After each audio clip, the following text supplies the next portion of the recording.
नमस्कार, एक बार फिर से आप सभी का बहुत-बहुत स्वागत है हमारे यूट्यूब चैनल पे। आज फिर से मैं आप सभी के लिए क्लास 12th जियोग्राफी भूगोल का चैप्टर 6 लेके आया हूँ, जिसका नाम है द्वितीयक क्रियाएँ। इससे पहले वाले चैप्टर में हमने प्राथमिक क्रियाओं को किया था। चैप्टर 1 से 5 तक के सारे वीडियोज़ बन चुके हैं, इसका प्लेलिस्ट तैयार हो चुका है हमारे यूट्यूब चैनल पे। यदि आपने पहले के वीडियोज़ नहीं देखे हैं, तो उन्हें भी ज़रूर देखें, क्योंकि तभी आपको आगे के चैप्टर सही तरीके से समझ में आएँगे। तो आइए आज शुरुआत करते हैं क्लास 12th जियोग्राफी चैप्टर 6, जिसका नाम है द्वितीयक क्रियाएँ। सबसे पहले स्लाइड की तरफ बढ़ते हैं। सबसे पहला स्लाइड हमारा कहता है कि द्वितीयक क्रिया किसे कहते हैं? द्वितीयक क्रिया क्या होता है?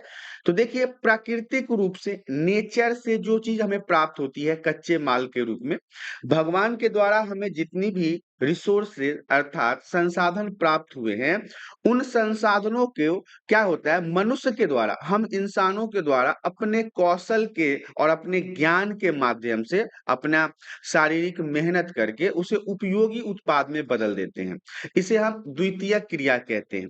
अब आपको मैं एग्जाम्पल के रूप में समझाना चाहूँगा कि द्वितीयक क्रिया क्या होता है। तो देखिए, जो पहाड़ वगैरह होता है, ये क्या है? ये नेचर के द्वारा प्रदान किया गया है।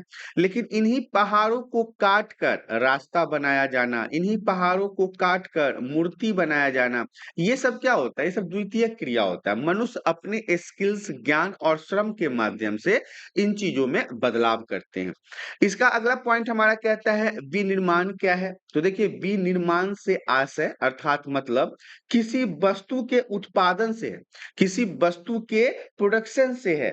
हस्तशिल्प से लेकर मतलब हाथ से बनाए जाने वाले मूर्ति से लेकर लोहे एवं इस्पात को गढ़ना मतलब लोहा और इस्पात से बनाए जाने वाली जितनी भी चीजें हैं, इसके अलावा अंतरिक्ष यान का ही निर्माण क्यों ना हो, ये सभी प्रकार के उत्पादन जो है, इन्हीं को हम विनिर्माण के अंतर्गत रखते हैं या फिर इन्हें हम विनिर्माण कहते हैं। अगला पॉइंट हमारा कहता है उद्योगों का वर्गीकरण। उद्योगों का वर्गीकरण जो है ना, वो मुख्यतः 4 आधारों पर किया जाता है। यदि आपसे प्रश्न पूछा जाता है कि उद्योगों का वर्गीकरण कैसे होता है, तो आप बताएंगे कि उद्योगों का वर्गीकरण मुख्य रूप से 4 भागों में बांटा जाता है। पहला भाग है आकार के आधार पर। आकार के आधार पर जो उद्योगों का वर्गीकरण होता है, उसमें कुटीर उद्योग आते हैं, छोटे पैमाने के उद्योग आते हैं और बड़े पैमाने के उद्योग आते हैं। देखिए, आकार के आधार पर कुटीर उद्योग का मतलब होता है, कई बार गांव वगैरह के एरिया में आप देखोगे, लोग घरों में भी कई प्रकार के व्यापार को करते हैं, जैसे बीड़ी को बनाना, जैसे खाने वाले पत्तल का निर्माण करना। छोटे पैमाने के उद्योग भी होते हैं कि छोटी-छोटी फैक्ट्रियाँ, छोटे-छोटे कारखाने लगाए जाते हैं और इसी में बड़े पैमाने के उद्योग अभी आते हैं, जो मतलब बड़े पैमाने का कहने का मतलब है कि बड़ी-बड़ी फैक्ट्रियाँ, बड़े-बड़े कारखाने इत्यादि। दूसरे नंबर पे आता है कच्चे माल के आधार पर। तो देखिए, कच्चे माल के आधार पर जो व्यापार होते हैं, जैसे कि यहाँ पे मैंने आपको उद्योगों के वर्गीकरण के बारे में बताया था, तो मैंने ये भी बताया कि 4 आधारों पर किया जाता है। पहला जो है वो आकार के आधार पर है, तो आकार के आधार पर 3 प्रकार के उद्योगों के बारे में बता दिया। अब अगला पॉइंट जो है वो कहता है कच्चे माल के आधार पर। तो इसमें आता है कृषि आधारित उद्योग, खनिज आधारित उद्योग। खनिज आधारित उद्योग में भी 2 होते हैं, जिसमें पहला है धात्विक खनिज उद्योग, दूसरा है अधात्विक खनिज उद्योग, तीसरा है रसायन आधारित उद्योग, चौथा है पशु आधारित उद्योग, पांचवा है वन आधारित उद्योग। तो कच्चे माल के आधार पे ये सारे जो उद्योग हैं, इनका वर्गीकरण हुआ है। अगला जो हमारा तीसरा है वो कह रहा है उत्पादन के आधार पर। उत्पादन मतलब प्रोडक्शन के आधार पर जो उद्योगों का वर्गीकरण हुआ है, उसमें है आधारभूत उद्योग, दूसरा है उपभोक्ता वस्तु उद्योग। ये 2 प्रकार के उद्योग जो हैं वो उत्पाद के आधार पर किया जाता है। और चौथे नंबर पर है स्वामित्व के आधार पर मतलब मालिकाना हक के आधार पर। तो इसमें आता है सार्वजनिक उद्योग, निजी उद्योग और संयुक्त क्षेत्र के उद्योग। तो ये जितने भी उद्योगों के बारे में यहाँ पे आपने देखा है, जिसमें पहला है आकार के आधार पर, दूसरा है कच्चे माल के आधार पर, तीसरा है उत्पादन के आधार पर और चौथा है स्वामित्व के आधार पर। तो इसमें कई सारे उद्योगों के बारे में मैंने अभी आपको पॉइंट टू पॉइंट बताया है। आगे की स्लाइड में मैं इन सारे उद्योगों को डिटेल्स में बताता हूँ कि आधारभूत उद्योग क्या होता है, उपभोक्ता वस्तु उद्योग क्या होता है, सार्वजनिक उद्योग क्या है, निजी उद्योग क्या है, संयुक्त क्षेत्र के उद्योग क्या है, ताकि आपका कंफ्यूजन बिल्कुल दूर हो जाए। सबसे पहला जो है वो कहता है आकार के आधार पर उद्योगों का वर्गीकरण। देखिए, तो आकार के आधार पर उद्योगों को मुख्य 3 भागों में बाँटा गया है। इन्हें भी 3 भागों में बाँटा गया है, जिसमें पहला मैंने आपको बताया था कुटीर उद्योग है। तो कुटीर उद्योग उन उद्योग को कहते हैं, उस धंधे को कहते हैं, जिसमें लोग अपने परिवार के सदस्यों के साथ मिलकर स्थानीय कच्चे माल की सहायता से घर पे ही दैनिक उपयोग की वस्तु का निर्माण करते हैं। मैंने आपको बताया था कि गाँव वगैरह में देखोगे कि जैसे देखिए गाँव में उपयोग करने के लिए सूप हो जाता है, सूप होता है, डगरा होता है, या फिर देख चाकू ही कह लीजिए, या फिर चटाई हो गया। तो ये सारी चीज़ें वो हैं जो लोग घर में ही अपने आस-पास की चीज़ों के उपयोग से बना लेते हैं।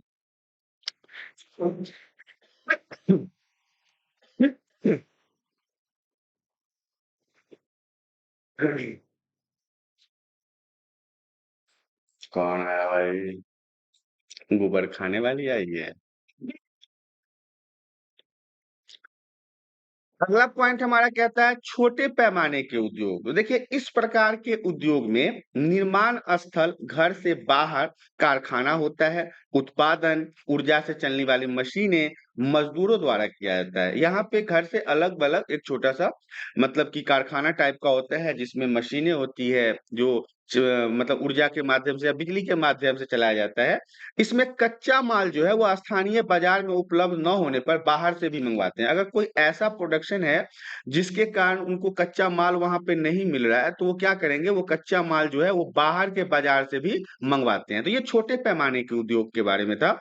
अगला जो है पॉइंट वो कहता है बड़े पैमाने के उद्योग। तो देखिए, उत्पादन विकसित प्रौद्योगिक तथा कुशल श्रमिकों द्वारा किया जाता है। यहाँ पे जो प्रोडक्शन होता है ना, जो उत्पादन होता है ना, वो बड़े ही कुशल कारीगरों द्वारा हो जाता है। उनको काफ़ी अच्छी ट्रेनिंग दी जाई गई होती है और उत्पादन अथवा उत्पादित माल को विशाल बाज़ार में बेचा जाता है। मतलब बहुत बड़े मार्केट में बेचा जाता है, क्योंकि बड़ी पैमाने के उद्योग हैं, बहुत बड़ी-बड़ी फैक्ट्री है, बहुत ज़्यादा यहाँ पे प्रोडक्शन होता है, बहुत ज़्यादा कच्चे माल की खपत होती है, बहुत सारे श्रमिक काम करते हैं।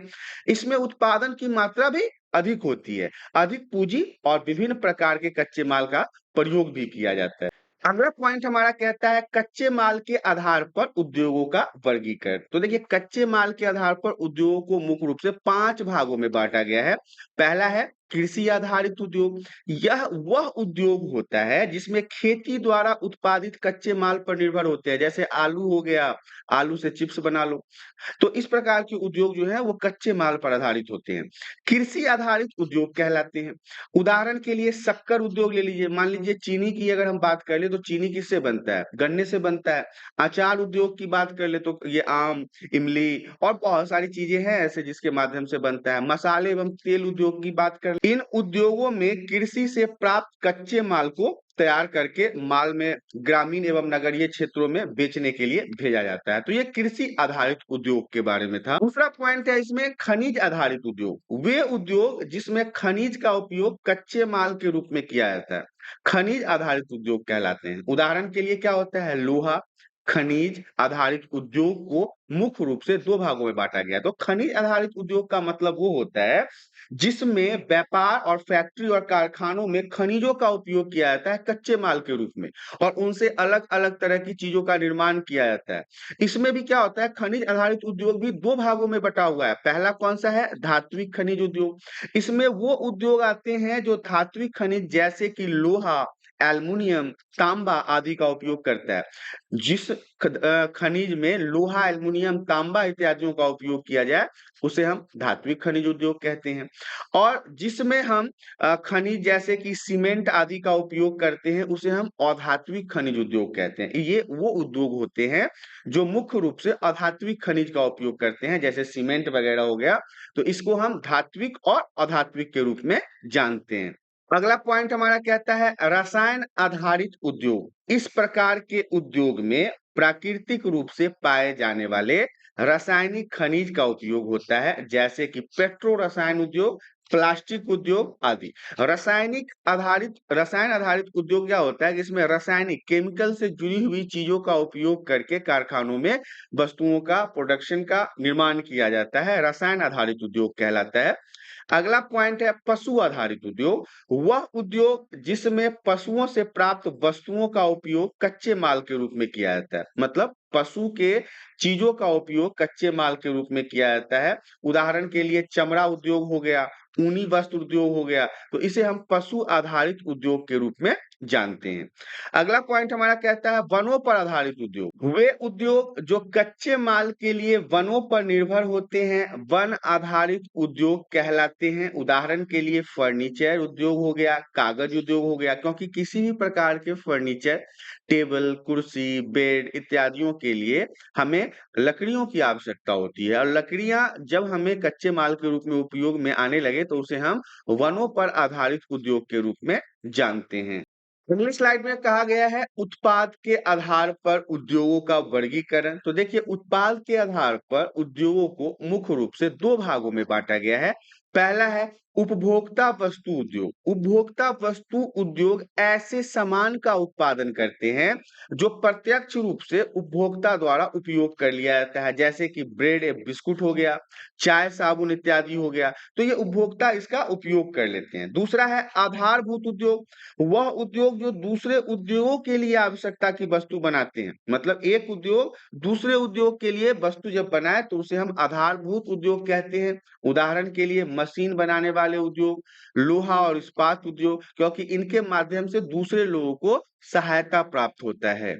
अगले स्लाइड में कहा गया है कि स्वामित्व के आधार पर जो उद्योगों का वर्गीकरण है उसके बारे में जानना है। तो स्वामित्व के आधार पर जो उद्योगों का वर्गीकरण हुआ है उसमें सबसे पहला पॉइंट है सार्वजनिक क्षेत्र। देखिए क्या होता है कि ऐसे उद्योग सरकार के अधीन होते हैं। सार्वजनिक क्षेत्र जिसपे सभी का हक हो, तो ये सारे उद्योग सरकार के कंट्रोल में होते हैं।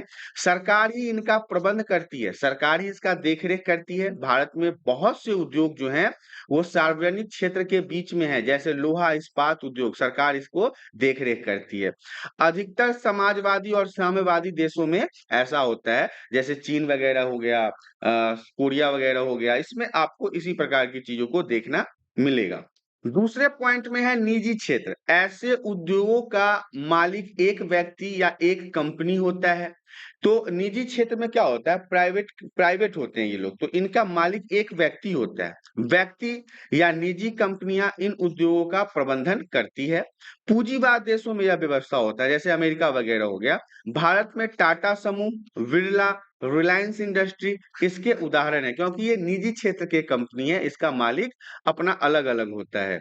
अगला पॉइंट हमारा है संयुक्त क्षेत्र। कुछ उद्योगों का संचालन सरकार और निजी कंपनियां मिलकर करती है। कुछ ऐसे कंपनियां भी हैं, कुछ ऐसे कारखाने भी हैं जो जिसमें सरकार और प्राइवेट लोग मिलके अपना काम चलाते हैं। इसे हम संयुक्त क्षेत्र कहते हैं, जिसमें हिंदुस्तान पेट्रोलियम कॉर्पोरेशन लिमिटेड हो गया, मित्तल एनर्जी लिमिटेड हो गया, और भी बहुत सारे ऐसे कंपनियां हैं जिसमें सरकार और निजीकरण दोनों मिलके संयुक्त क्षेत्र के रूप में यहाँ पे कार्य करते हुए नजर आते हैं। अगला स्लाइड हमारा कहता है उद्योगों की स्थिति को प्रभावित करने वाले कारक। उद्योग किस किन स्थितियों में प्रभावित होते हैं? तो देखिए कच्चे माल की उपलब्धता।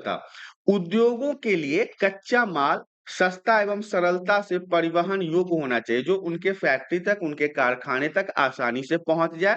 भारी वजन, सस्ते मूल्य एवं वजन घटाने वाले पदार्थ एवं शीघ्र नष्ट होने वाले पदार्थों पर आधारित उद्योग कच्चे माल के स्रोत के समीप ही स्थित हो, जैसे लोहा इस्पात उद्योग, चीनी उद्योग, ताकि कच्चे माल को आसानी से कारखाने तक पहुंचाया जाए और फिर उससे वस्तु के उत्पादन की शुरुआत हो जाए। अगर बहुत लंबी दूरी होगी तो हो सकता है कि कच्चे माल वहां रास्ते में खराब हो जाए। दूसरा है अनुकूल जलवायु। ये भी वीवीआई पॉइंट रहेगा किसी भी उद्योग को प्रभावित करने के लिए, क्योंकि कुछ उद्योग जो ऐसे होते हैं ना, जो विशेष प्रकार की जलवायु वाले क्षेत्रों में ही स्थापित किए जाते हैं। जैसे देखिए बहुत सारी दवाई कंपनियां जो है वो हिमाचल प्रदेश के ठंडे इलाकों में बसे हुए हैं। क्यों? क्योंकि वहां पर का जो वातावरण है वो उनके लिए अनुकूल है। उदाहरण के लिए अगर हम बात कर ले तो दक्षिण भारत में सूती वस्त्र उद्योग विकसित होने में नमी वाले पर्यावरण को लाभ मिलता है। नमी के कारण क्या होता है कि कपास से वस्त्र की कटाई आसान हो जाती है, बहुत ही ईज़ी हो जाता है। अत्यधिक ठंडे एवं अत्यधिक गर्म प्रदेशों में उद्योगों की स्थापना कठिन कार्य है। या तो बहुत ज़्यादा ठंडा हो, वहाँ पे भी उद्योग चलाना मुश्किल होगा, या बहुत ज़्यादा गर्मी हो, तो वहाँ पे भी उद्योग चलाना मुश्किल होगा। तो ये फैक्टर है कुछ जो उद्योगों को प्रभावित करने के लिए सफल माने जाते हैं। तीसरा पॉइंट है हमारा शक्ति के साधन। वे उद्योग जिसमें अधिक शक्ति की आवश्यकता होती है, वे ऊर्जा के स्रोतों के समीप लगाए जाते हैं, जैसे एल्युमिनियम उद्योग।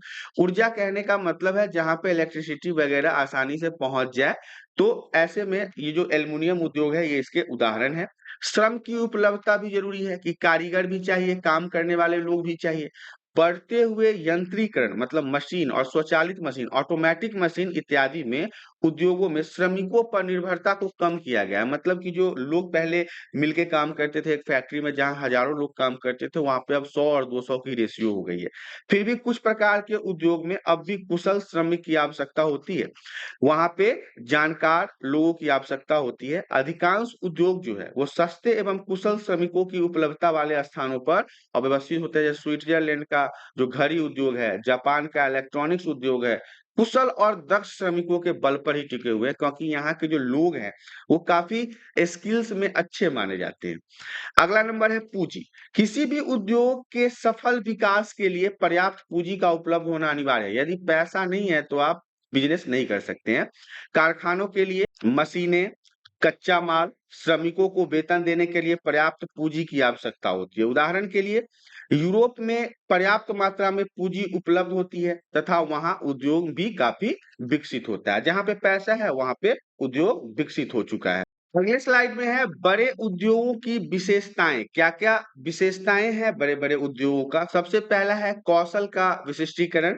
आधुनिक उद्योग में उत्पादन बड़े पैमाने पर होने के कारण कौशल का विशिष्टीकरण हो जाता है। इसमें प्रत्येक कारीगर निरंतर एक ही प्रकार का कार्य करता है। कारीगर निर्दिष्ट कार्य के लिए प्रशिक्षित होता है। इसे ये सारी चीज़ों की ट्रेनिंग दी जाती है, ज्ञान दिया जाता है, फिर इनका स्किल्स जो है वो इस प्रकार के काम को करने के लिए तैयार हो जाता है।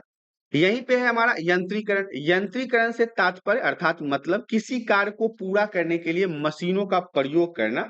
आधुनिक उद्योग स्वचालित यंत्रीकरण को विकसित अवस्था है। मतलब कि जो ऑटोमेटिक मशीन सब वगैरह है ना, इनको इनसे काम लेना, इनको कैसे चलाना है, तो ये यंत्रीकरण के रूप में जाना जाता है।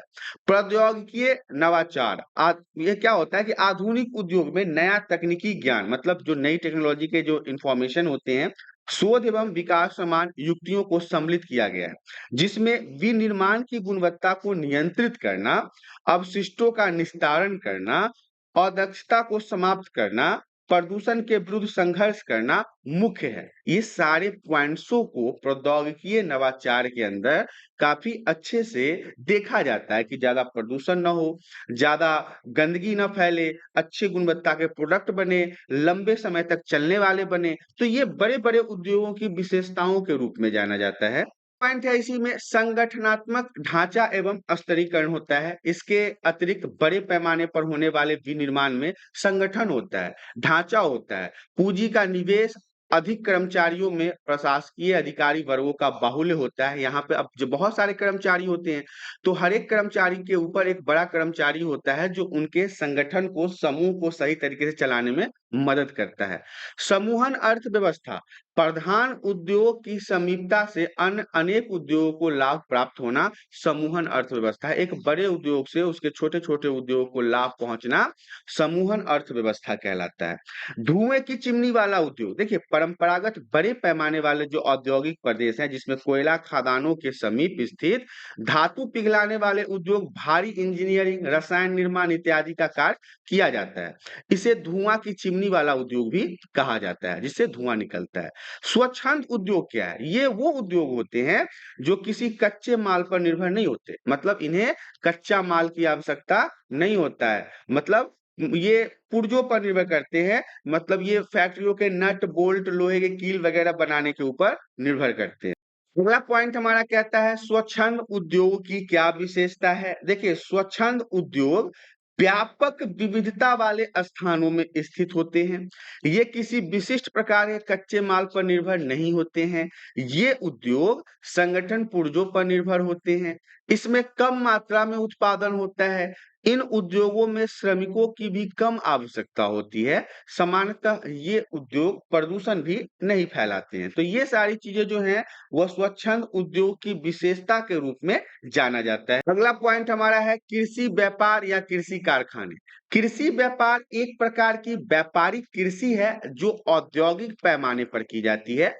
इसका वित्त पोषण वह व्यापार करता है जिसकी मुख्य रुचि कृषि के बाहर हो या फॉर्म के आकार के बड़े-बड़े यंत्रीकृत रसायनों पर निर्भर एवं अच्छी संरचना वाले होते हैं। इनको कृषि कारखाना भी कहते हैं, मतलब बड़े-बड़े क्षेत्रों में अच्छे बड़े पैमाने पर कृषि करना कृषि व्यापार या कृषि कारखाना कहलाता है। अगला पॉइंट हमारा कहता है लौह इस्पात उद्योग को आधारभूत उद्योग क्यों कहा जाता है? देखिए, लौह इस्पात उद्योग के उत्पादन को अन्य वस्तुएं बनाने के लिए कच्चे माल के रूप में प्रयोग में लाया जाता है। इसीलिए इसे आधारभूत उद्योग भी कहा जाता है। जैसे लोहा इस्पात उद्योग हो गया, वस्त्र उद्योग हो गया और अन्य भी बहुत सारे उद्योग हैं जिसमें मशीनें वगैरह बनाई जाती है। ये सभी उद्योगों का आधार होता है, बेस होता है। इसलिए हम लौह इस्पात उद्योग को आधारभूत उद्योग भी कहते हैं। लौह इस्पात उद्योग को भारी उद्योग क्यों कहते हैं? ये भी एक वीवीआई क्वेश्चन रहेगा आपके लिए। तो देखिए, लोहा इस्पात उद्योगों को भारी उद्योग इसलिए कहा जाता है क्योंकि इसमें बड़ी मात्रा में भारी भरकम कच्चा माल उपयोग में लाया जाता है। भारी भरकम कच्चा माल उपयोग में लाए जाने के कारण ही इसे हम भारी उद्योग कहते हैं। अगला पॉइंट कहता है प्रौद्योगिक ध्रुव। वे उच्च प्रौद्योगिकी उद्योग जो प्रादेशिक रूप से संकेंद्रीकृत होते हैं, आत्मनिर्भर तथा उच्च विशिष्टता के लिए होते हैं, उन्हें हम प्रौद्योगिक ध्रुव कहा कहते हैं। उदाहरण के लिए सिलिकॉन घाटी की बात कर ले, बेंगलुरु जो भारत में है, सिएटल के समीप सिलिकॉन वन घाटी की बात कर ले। और एक नंबर के लिए जो सबसे इम्पोर्टेंट है जंग का कटोरा, ये क्या है? तो देखिए, संयुक्त राज्य अमेरिका में एक पीटर्सबर्ग नामक जगह है जिसको हम जंग का कटोरा कहते हैं, क्योंकि पीटर्सबर्ग लोहा उत्पादन का प्रमुख क्षेत्र हुआ करता था पहले के समय में, जिसका महत्व अब आज के वर्तमान समय में घट गया है। तो आपको पता है कि लोहा अगर खराब होने लगता है तो क्या हो जाता है, उसमें जंग लग जाता है। तो इसीलिए अमेरिका के इस जगह को हम जंग के कटोरे के रूप में भी जानते हैं। इस तरह से आपने देखा क्लास 12th जियोग्राफी चैप्टर 6 जिसका नाम था द्वितीयक क्रियाएं, यहाँ पे समाप्त हो गया है। आशा करता हूँ कि वीडियो में दी गई जानकारी आप सभी को पसंद आया होगा। जानकारी पसंद आया तो वीडियो को लाइक करें, चैनल पे पहली बार आए हैं तो चैनल को सब्सक्राइब कर लें ताकि इसी प्रकार के एजुकेशनल वीडियो आपको हमेशा प्राप्त होता रहे। आज के लिए इतना ही, धन्यवाद।